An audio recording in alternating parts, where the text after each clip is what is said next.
I'd like to go ahead and call the City of Urbana Council Committee of the Whole meeting to order. And our first order of business will be a roll call, please. Ms. Barnes? Here. Mr. Bowersox? Here. Ms. Chenoweth? Present. Mr. Lewis? Here. Mr. Roberts? Here. Mr. Smythe? Ms. Stevenson? Present. Mayor Pressing? Here. Okay, our next item of business is to note any additions or deletions from the agenda. I've already been made aware of one deletion, and that would be item 10, reported to me by Bruce. We're not ready for that one yet, so we'll delete that for now. So is there a motion to approve the agenda as amended, or are there any other changes? Brandon? And just to clarify, that would be deletion of item 10, the intergovernmental agreement for negotiation of the renewal of cable franchises with Insight. That's it. Thank you very much. Do you have a date when we would see that for the viewing and the present Next committee meeting. committee meeting 2 weeks from now? Right. Okay. Okay, is there a motion to approve the agenda as amended? I make that. Second? Second. All in favor? Aye. Thank you. Okay, the agenda is approved as amended. Is there a motion to approve the minutes of our previous meeting? So moved. Danielle? I guess I'll second that motion Okay. and then ask as a friendly amendment if we can strike my name from committee members present. I was actually absent that day. I'm already listed as absent, so I was both present and absent according to the minutes, but Okay. That's pretty good.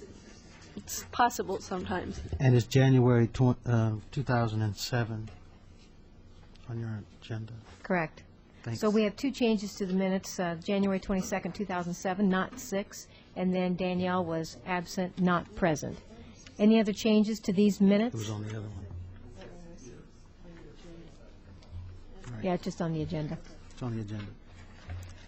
Okay, seeing no other changes, a motion to approve the minutes, please? Second. Okay, all those in favor indicate by saying aye. Aye. Thank you. Our minutes are approved as amended. Now's the time for public input. I don't have any cards in front of me, so I'm assuming that we don't have any public input at this time. Do we have any staff input or council input? Dennis? Yeah.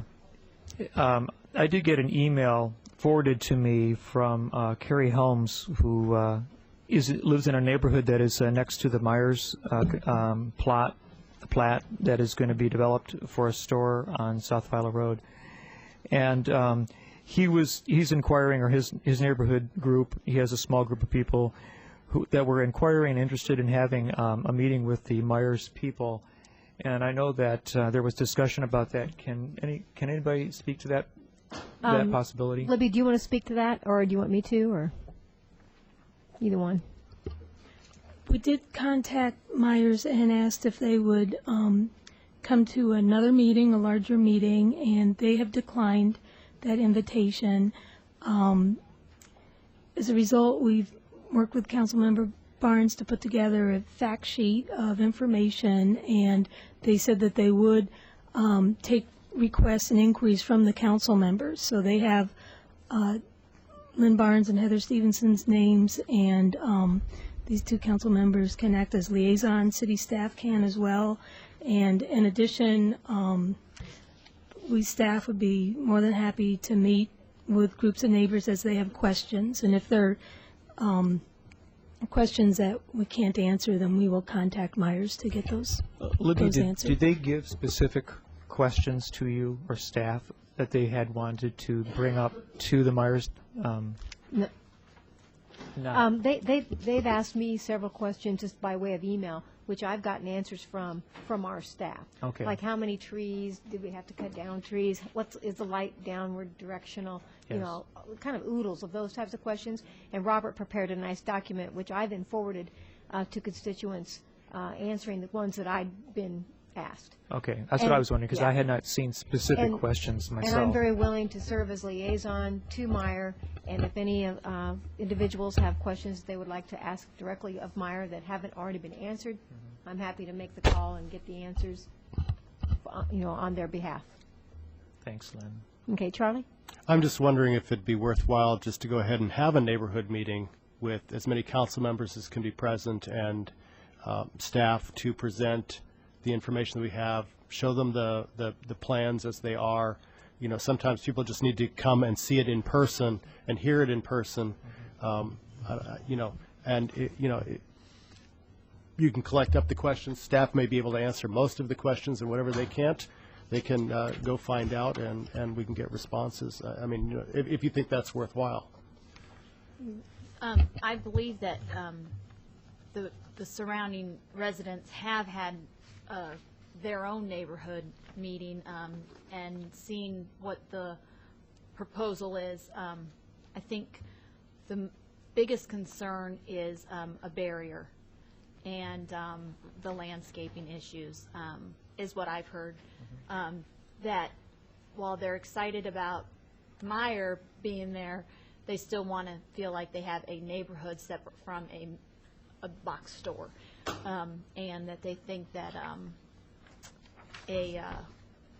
more landscaping and something like at Aldi's, where there's that large solid wall between Behringer and Aldi, is something I think they are thinking would be a nice barrier to make it look appealing aesthetically, and yet help them feel like they were still living in a neighborhood versus in an industrial park, is I think their biggest concern.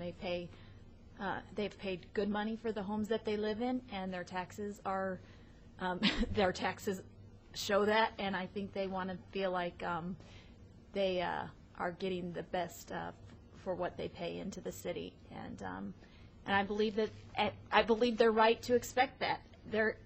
I believe that when we have residents who pay taxes, that while economic development is great, we also need to be concerned about our citizens and make sure that their concerns are listened to and addressed appropriately, and so that we're not saying Meijer's more important than you and your taxes. And I think that's the message that they feel like they're being sent right now, is what I'm kind of getting the feel from the few people that I've talked to.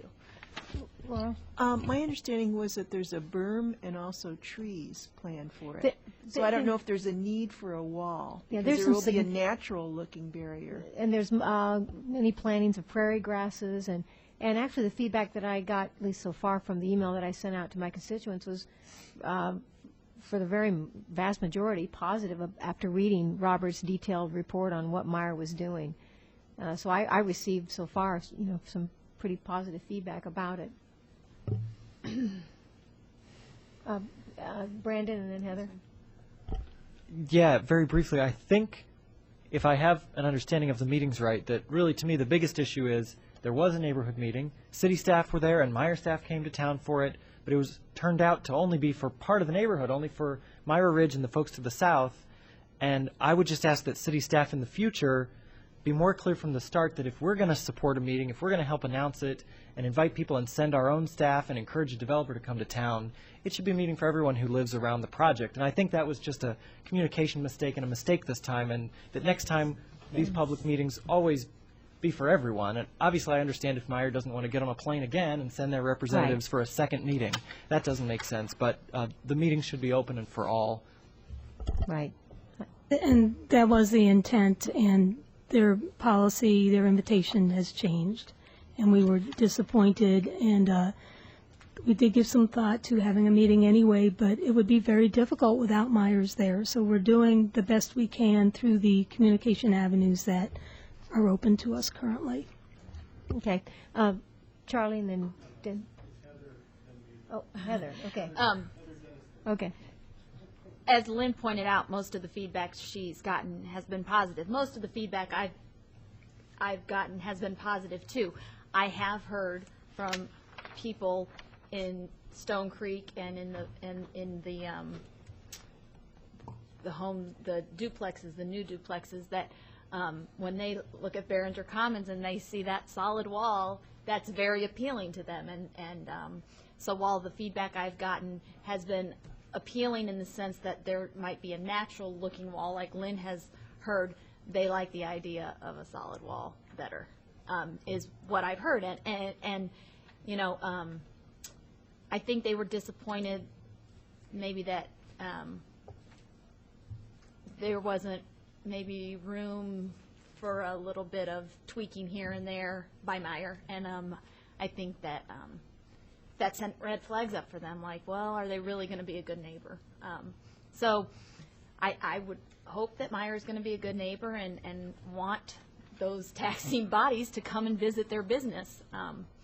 But if, you know, some concerns aren't met, and then I think that could be not so good for Meyer and for the city.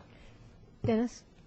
Well, I just want to make the statement that, as far as I know, there is not a plan to have a solid barrier wall between the neighborhood and the Myers store. There's a plan for a berm, natural plantings of trees, and the berm, I think, is going to be probably sufficiently high to mask any activity at the back of the store. And my reading the other information that was forwarded to me, I understand that all of the truck activity will be curtailed at night, and that the trash compacting and removal process will not be open to the back of the building, but that'll be enclosed within the actual structure of the building, which is certainly a wonderful plus for the neighborhood. But you have to admit that from anything that I've seen, there is not a permanent barrier wall, and I don't think people should be expecting one. Right. Libby? In our communication with Myers, I think they did feel they had reached a point where they had improved the project tremendously above what they might have done without community input, and had maybe reached the limit of what they could provide us, and that includes this extensive landscaping with the berms. They widened the distance to the surrounding neighbors, although they did not want to build the wall. They want to have that landscaping. They did provide a very updated, interesting facade. It's their highest level facade detailing for building materials. They did provide monument signage only. They did not come up to the maximum on signage. So the site plan really respects that it has these residential surroundings. They added sidewalk and bicycle connectivity above and beyond what they would ordinarily provide or what we would by code require. So I think all these things kind of accumulated, and I think they feel that they're set to go with what they have. That was the message I received. Any other comments on this? Okay, if not, Gail, you wanted to give a report that's very timely on snow removal.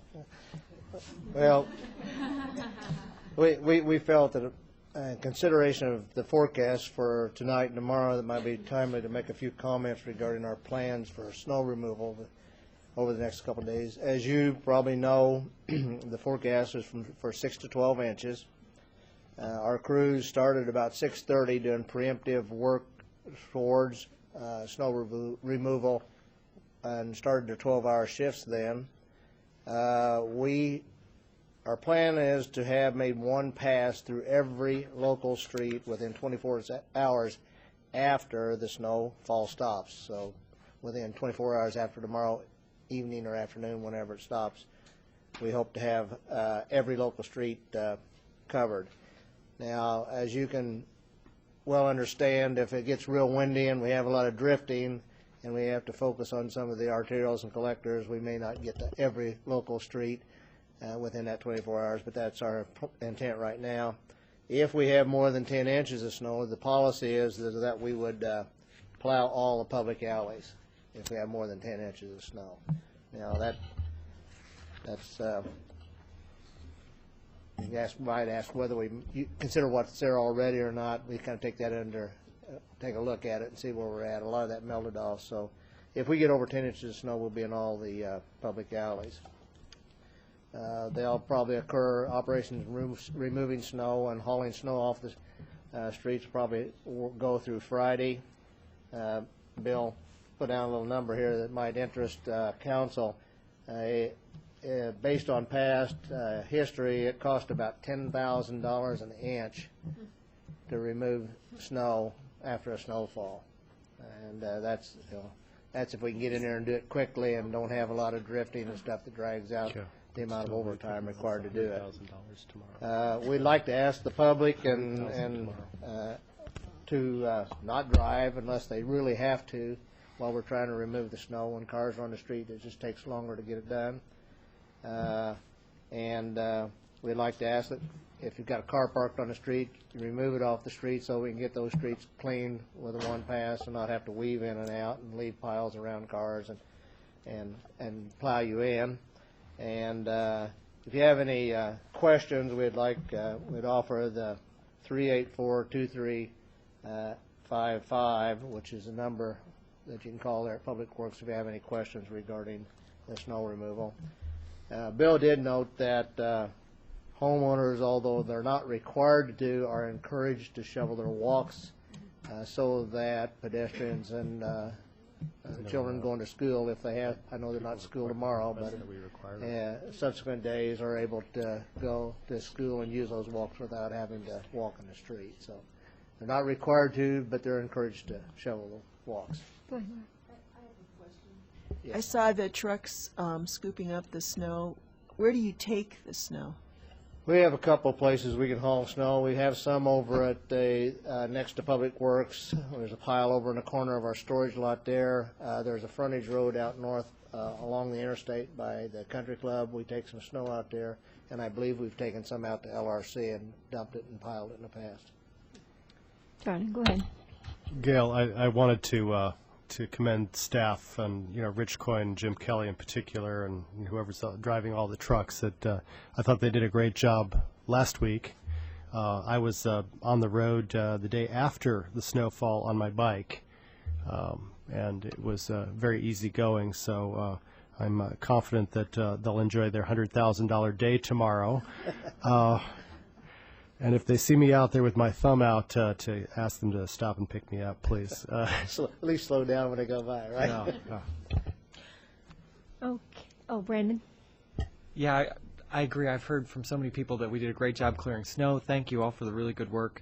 The two little pieces of feedback are many neighbors on a couple neighborhood email lists have thanked the other neighbors for clearing walks, and I couldn't reiterate enough what you said, that even though it's not required and we don't have an ordinance right now, it is really helpful if people go out and shovel walks. There's a lot of high traffic sidewalks in our neighborhoods. The second piece of feedback I just wanted to pass on to you is that a number of people have asked me about shoveling sidewalks in parts of town, near schools, near bus stops and places. And I know the city shovels some of that, but not all of it, and shovels some places in the downtown. Can you just describe briefly what the policy is and what sidewalks the city clears? Generally, we only clear non-public sidewalks if we're on the way to clear a public sidewalk in the downtown area. If we're,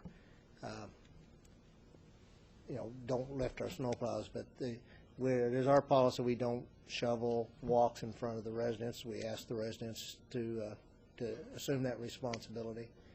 I know there's some concerns about liability, but it's our understanding that if the homeowner does, reasonable effort and a good faith effort to remove the snow, that there's no liability assumed with shoveling the snow. That is our understanding. Robert? It begs the question, and thank you for all your work in the past, but it begs the question for bike trails. What is our plan in the future for? We're making a lot of bike trails link up, and that's a pretty wide path for heart attack victims and stuff. No, I'm just kidding. Currently, we do not do the bike paths. We don't clear those. Okay, and I think Mr. Bowersox mentioned that maybe we need to get some equipment like the brushes, and make at least one path, because we have a lot of students travel up and down, and especially with the new one they put on Goodwin, and there's a couple around town that are quite wide, and they walk in the street, and that's the problem. And I think it would be advantageous to think about that for the future.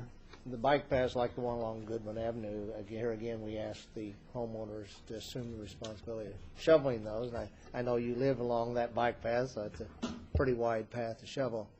But we just don't have the resources to deal with the sidewalks and deal with the streets all at the same time. And it's I would spur the attention of the bikers. And You forget I use the street. okay. Okay, Gail, you might as well stay up there. Thank you for your report. I think I've got a couple of things on the agenda here. Okay, yep. First item, ordinance number 2007-02, 024, an ordinance amending the Urbana local traffic by adding a new section 2338, neighborhood electric vehicles. Gail. We have had a request from the University of Illinois to permit neighborhood electric vehicles, and there's some pictures of ones attached to the memorandum, to be operated on city streets within the university district. It is a requirement of the Illinois Vehicle Code that those vehicles are not allowed to operate unless the city takes specific action approving the use of those vehicles. And at this time, we're only approving the use of those vehicles on the city streets.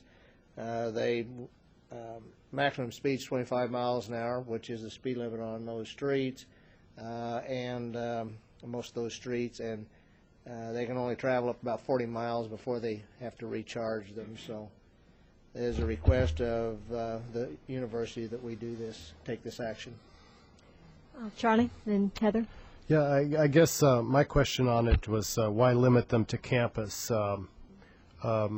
You know, I'm all for encouraging the use of these vehicles. Now, most of the time they don't need to go off campus anyway, and the university district lets them cover it. But if the university were to have some vehicles that, electric vehicles that could do, say, 35 miles an hour, I would think we'd want to let them go anywhere in town. I'm not really super familiar with a particular section of the vehicle code as to what speed limits allowed or disallowed with these particular vehicles. It was our judgment that these vehicles at that speed would fit in well within the university district, but not necessarily that well within the city streets where the 30 mile an hour is the speed limit, and a lot of times people drive faster than 30 miles an hour on those city streets. So we would not recommend going outside that university district without further evaluation. Heather and then Dennis. I read on here there is no fiscal impact to the city of Urbana. I can't see why this wouldn't get moved with approval, so I would move that we send this to council with recommendation for approval. There's a motion by Heather, a second by Charlie. Any other discussion, Dennis? Yeah. I guess I have two questions. Sure. First of all, I favor alternative energy powered vehicles. These are kind of like prototypes. If they're really, they look like golf carts, with modified structure. They don't have a speed that's very much from a golf cart. The university already does use golf carts, and I see them around the playing fields as staff of the university going back and forth, doing various chores. Would the passage of this ordinance allow those to also start using highways? Because from what I've noticed is that the golf carts themselves must be on sidewalks, bike paths. Use those, not the city streets. Would this somehow also include a larger grouping of vehicles using city streets and the campus area, whether it would be intentionally or not? I believe it's specific just to these vehicles, These not the very golf. vehicles that Yeah. we're talking about. Other discussion? Seeing none, let's go for a vote. All those in... Somebody in the audience, I don't know if it was a university Oh. representative or... Bill Gray asked me to come to that one and speak on it. I'll come forward and state your name and address, please.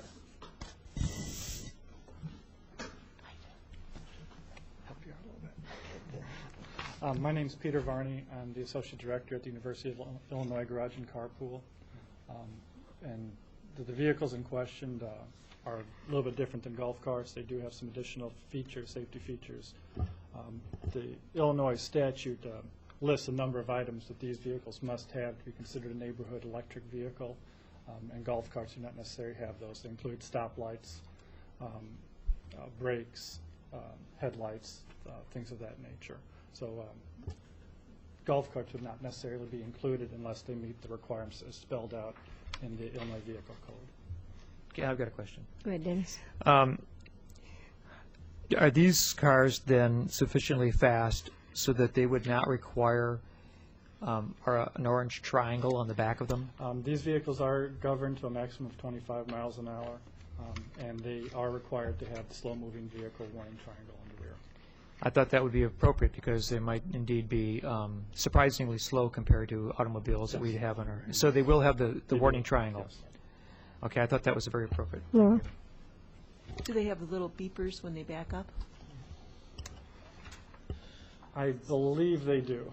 I'm not 100% sure. I believe they do. No, they have a bill. Charlie? Bing, bing, bing. I believe they. I mean, I know. I believe they've got them internally. I'm not sure if you can hear them externally, but they I alert just the want to be out driver. here by 9.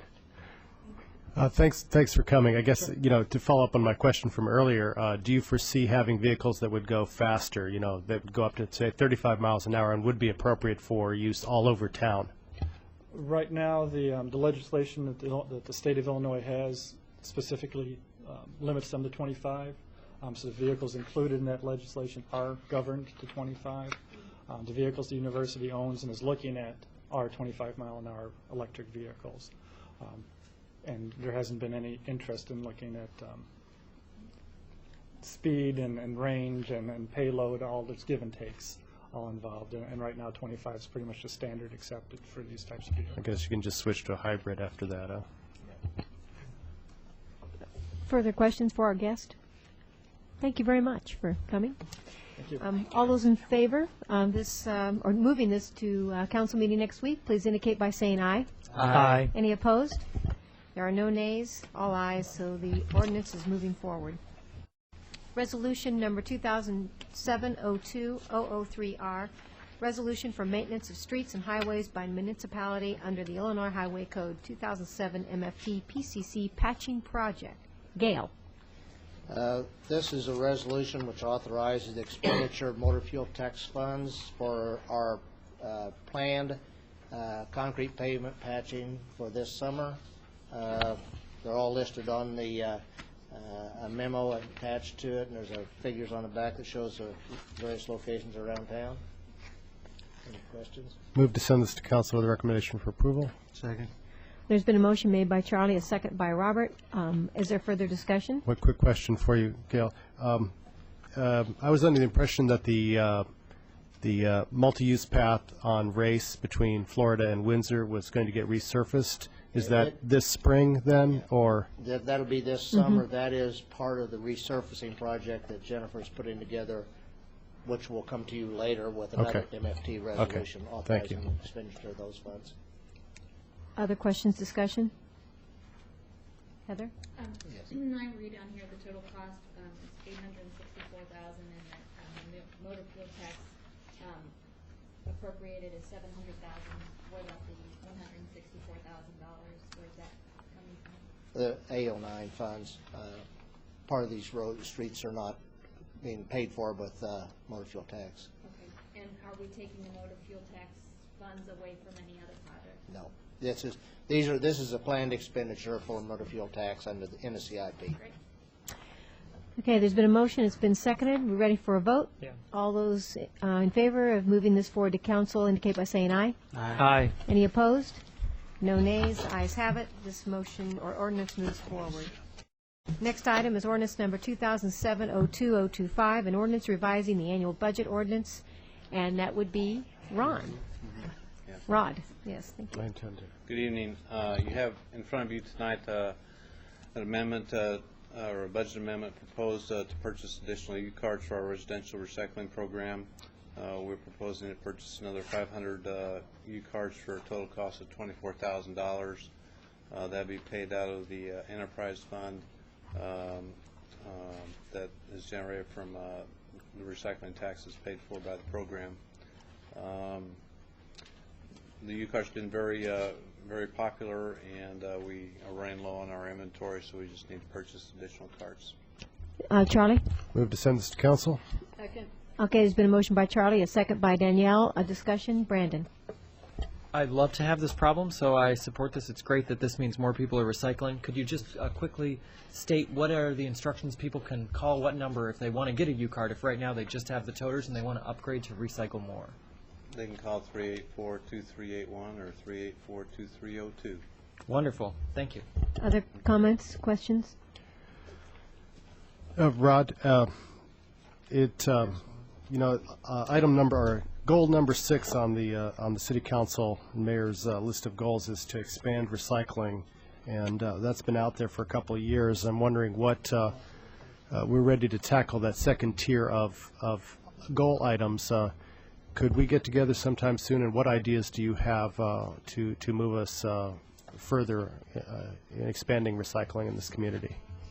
Well, I've been looking and investigating a number of different options in regard to that, looking at some possible expansions into recycling programs. C&D recycling in particular is kind of limited. We don't have the infrastructure available right now. However, there are some provisions we could consider taking a look at, for instance, requiring cardboard recycling at construction sites. There are some other opportunities as well, and I would love to get together and we can discuss those other options. Okay, we have a motion on the table. It's been seconded. Are we ready for a vote? All those in favor indicate by saying aye. Aye. Any nays? None. The ayes have it. The ordinance will be moved forward to council meeting. Item number 8. Ordinance number 2007-02-023, an ordinance approving and authorizing the execution of a development agreement with Gregory Place 2, LLC. Tom Carino. There you are. Oh, you're right there. Evening. You have before you a development agreement with Gregory Place 2, LLC. Following up on the success of Gregory Place 1, which is on the west side of Gregory Place between Oregon and Nevada, JSM as Gregory Place 2 LLC is requesting that council take a look at this development agreement. Gregory Place 2 will be on the east side of Gregory Place between Oregon and Nevada. The key components of this agreement are that the developer is considering to build a structure of no less than 54,000 square feet of commercial space, along with at least 140 luxury residential units. In return, the city agrees to reserve a Class A liquor license for a qualified applicant. There is a restriction in the agreement that the liquor license, the business has to generate at least 50% of its sales from food. That's to make sure that this liquor license is as a component of a restaurant use. Also, the city will reserve 3 low-interest loans for tenant assistance, as well as accompanying startup grants for those businesses, which is a component to the successful leasing of Gregory Place 1, which was in that development agreement as well. And then the city is participating in the form of $10,000 for sidewalk extension bump outs, as recommended in the Campus Area Transportation Study Phase 2, or Phase 2. And the council did approve the rezoning for the project and the special use permit last week. So with that, staff is recommending that council forward this, or committee forward this to council. Heather and then Charlie.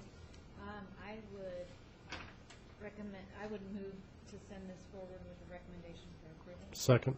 Okay, there's been a motion by Heather, a second by Charlie. Discussion? Charlie. Yeah, actually, this may be a question for Gail over here. I know that there are bump outs and bike routes and bike lane striping that's all designated for this area. It looks like there's a 3-year schedule for that, but I would after looking at it, and I know that for all of the businesses in that area, it'd be advantageous if we could get all of it done in 2 years, if at all possible. I'd just like to send that to staff as a request. I think that people, and those of us who are bicyclists and the people in the area are very excited about the improvements, and if we can get them done in 2 years, basically to coincide with the, this summer and next summer to coincide with the opening of Gregory 2, get it all done at once, that'd be a great thing. We'd like to see it done sooner than later. This Gregory Place is timely 2 is timely because we're able to get the bump outs as part of their construction with minimal effort on our part and paying the money for them. The streets are phased because of money constraints in the CIP. We are in the process, or CUOTS is working towards applying for an HSIP grant, which would look at specifically the Goodwin Avenue corridor between Gregory and Springfield Avenue, and would look at, basically the plan that Jennifer's put together with bike lanes and resurfacing and bump outs. That grant, if we were to receive one, would be for 2008, fiscal year 2008 funds. It's due before March 15th, and CUOTS is working towards getting that grant application submitted to the state. It would not include bump outs at Illinois and Gregory and on Illinois Street, and would not necessarily include the other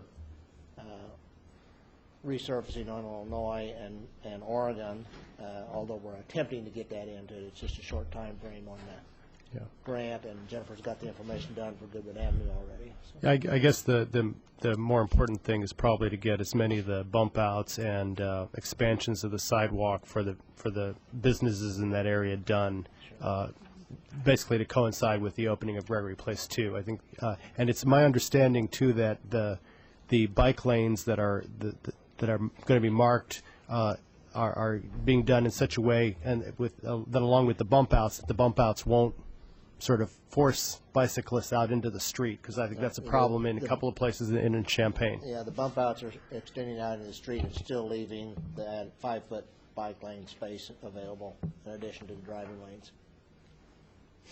Okay. No other discussion? Looks like we're ready for a vote. All those in favor of moving this ordinance forward to our next council meeting indicate by saying aye. Aye. Aye. Any opposed? Seeing none, this is moving forward. Next item is by Robert Meyer, ordinance number 2007-01-003, an ordinance to repeal section 8-3 planned unit developments of the zoning ordinance of the City of Urbana, Illinois, and to adopt a reinstatement of section 8-3 planned unit development of the zoning ordinance of the City of Urbana, Illinois, for planned unit development text amendment plan case number 2020 T06. Robert. Sorry for the long title. I just wanted to thank everyone for all their comments. This text amendment was taken to the Plan Commission. We heard some good comments, and then January 8th, the City Council had some comments which we incorporated, and then had some additional discussion at the Committee of the Whole on January 22nd, I believe. And from those meetings, and we've got some feedback, and so we would like to make one additional proposed incorporation, which has to do with LEED-rated buildings. So what we've done is, under the development criteria, we've beefed up where it says energy-efficient construction, where we refer specifically to LEED-rated buildings. So we're, in essence, we're offering that as one of the criteria for being a special sort of development that would allow consideration as a planned unit development. So since this is a Committee of the Whole meeting, we'd like to suggest that with this additional last change that we could consider this possibly, if you're okay with it, at the February 19th City Council meeting. Charlie? I move to send the zoning text amendment along with this additional energy efficient construction amendment to be incorporated into it to council with a recommendation for approval. I second that motion. Okay, motion's been made by Charlie and seconded by Dennis. Is there further discussion? Seeing none, all those in favor indicate by saying aye. Aye. Aye. Any opposed? Seeing none, this will move forward to our next council meeting. Thank you very much, Robert. I think there's no other business. My goodness, we're adjourned. Thank you.